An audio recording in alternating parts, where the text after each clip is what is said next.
എല്ലാം അപ്പാ നിന്റേതാ. ധനവാന്റെയും ലാസറിൻ്റെയും ഉപമയാണ് നമ്മളിന്ന് ഗോസ്പലിലൂടെ കാണുന്നത്. യേശു വളരെ മനോഹരമായിട്ട് ഒരു കാലഘട്ടത്തുണ്ടായിരുന്ന കുറേ മനുഷ്യരുടെ മനസ്സിനെയും അവരുടെ ചിന്തകളെയും ചലഞ്ച് ചെയ്യുകയാണ്. ഇന്നത്തെ ഗോസ്പല് നമുക്ക് നൽകുന്നത് വലിയൊരു ഐ ഓപ്പണിംഗ് ആണ്.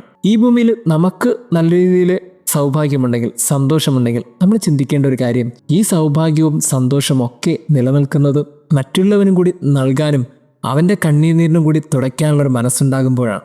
അങ്ങനെ നമ്മുടെ സൗഭാഗ്യം മറ്റുള്ളവൻ്റെ എച്ചിൽ പാത്രത്തിലെങ്കിലും ഒരു നേരത്തെ ഭക്ഷണമാകുന്നുണ്ടെങ്കിൽ അതാണ് ഏറ്റവും വലിയ അനുഗ്രഹം, ഏറ്റവും വലിയ കരുണ. ഇനി നമുക്ക് ലഭിച്ച സൗഭാഗ്യത്തിൻ്റെ കണക്കുകൾ പറയുമ്പോഴും തൊട്ടടുത്ത് നിൽക്കുന്ന പാവപ്പെട്ടവനെ നോക്കാൻ നമുക്ക് സാധിച്ചില്ലെങ്കിൽ അതിനേക്കാളും മഹാപാവം മറ്റൊന്നുമില്ല. ക്രിസ്തു ഇന്ന് നമ്മളെ ഓർമ്മിപ്പിക്കുന്നത് ധനമുള്ളവനൊക്കെ ഭാഗ്യവാനം തന്നെയാണ്. പക്ഷേ പാവപ്പെട്ടവനിലേക്ക് എത്താത്ത കൈകളും പാവപ്പെട്ടവനിലേക്ക് നോക്കാത്ത കണ്ണുകളുമാണ് ഏറ്റവും പാവമുള്ളത്. അതാണ് അവനെ നിത്യ നരകാഗ്നിക്ക് അർഹനാക്കി തീർക്കുന്നത്.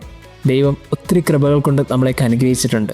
ഒത്തിരിയേറെ കൃപയിലാണ് നമ്മളിപ്പോഴും ജീവിച്ചിരിക്കുന്നത്. ഈ കൃപകളും ദാനങ്ങളുമൊക്കെ പാവപ്പെട്ടവനിലേക്ക് എത്താനുള്ള ഒരു ക്ഷണമാകട്ടെ ഈ തപസ്സുകാലം.